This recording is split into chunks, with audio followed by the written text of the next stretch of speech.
ఏలూరు జిల్లా దెందులూరు నియోజకవర్గంలోని భోగాపురం గ్రామం వద్ద కావూరి ఫౌండేషన్ ఆధ్వర్యంలో జాతీయ పతాకాన్ని ఎగురవేశారు.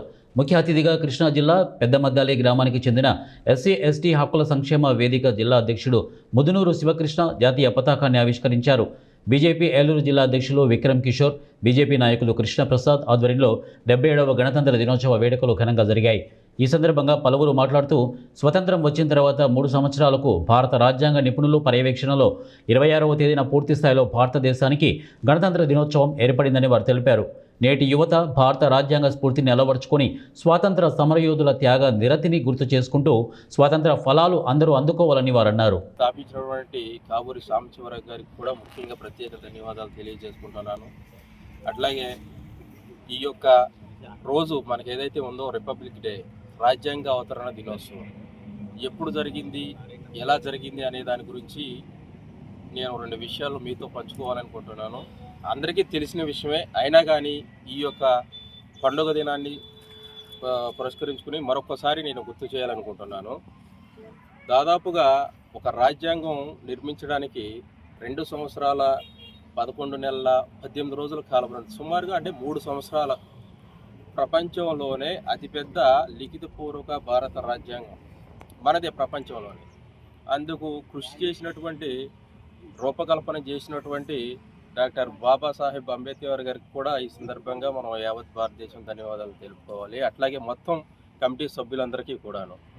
అందులో రాజ్యాంగం ఎందుకు అని అంటే, మనకి 1947లో స్వాతంత్రం వచ్చింది. ఆ రోజు నుంచే రాజ్యాంగం అమలు అవ్వాలి వాస్తవానికి. కానీ రాజ్యాంగం రూపకల్పనకి మనకు 3 సంవత్సరాలు కాల పరిమితి తీసుకున్న తర్వాత 1950 ఇదే జనవరి 26వ తారీఖున రాజ్యాంగం ఆమోదం పొంది మనం పూర్తిగా గణతంత్ర దేశంగా ప్రారంభించడం జరిగింది ఆ రోజు నుంచి కూడాను. సో ఈ రాజ్యాంగం ఏంటి? ఈ రాజ్యాంగం అనేది మనకంటూ భారతదేశంలో ఉన్న ప్రతి ఒక్క పౌరునికి హక్కులు కనిపించింది. అట్లాగే మనం కూడా చేయాల్సినటువంటి విధులు ఖచ్చితంగా ఉన్నాయి దేశం కోసం, దేశ అభివృద్ధి కోసం, దేశ రక్షణ కోసం. అట్లాగే ఓటు హక్కు అనేది 18 సంవత్సరాలు నిండిన ప్రతి ఒక్కరూ కూడా ఓటు హక్కుని వినియోగించుకుని బలమైన భారతదేశాన్ని నిర్మించుకోవడానికి మనకు అవకాశం కల్పించినటువంటి రాజ్యాంగం. అట్లాగే ఇదే విధంగా మనం యువత అనేది ముందుకు రావాలండి. యువత ఎందుకంటే దేశానికి వెన్నుముక్క యువత. మనకు ఈ యువత ఏంటంటే వీళ్ళకి ధైర్యం ఎక్కువ, ధైర్య సాహసాలు ఎక్కువ, బలం ఎక్కువ, అట్లాగే ఆలోచన సరళి ఎక్కువగా ఉంటుంది. వీరి యొక్క సేవ దేశానికి చాలా అవసరమై ఉన్నది.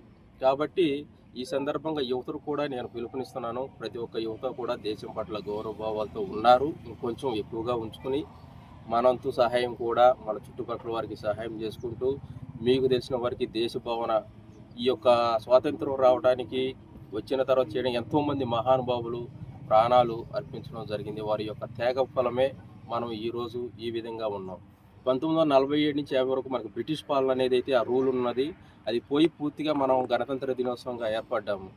కాబట్టి ఈ యొక్క భారత రాజ్యాంగంలో పొందుపరిచినటువంటి హక్కులను మనం వినియోగించుకుంటూ, మనం దేశానికి ఏ విధమైన చర్యలు చేయాలో, మన సేవ చేయాలో ఆ సేవని ప్రతి ఒక్కరూ కూడా భారతదేశానికి సేవను అందించాలని కోరుకుంటూ నేను సెలవు ప్రకటిస్తున్నాను.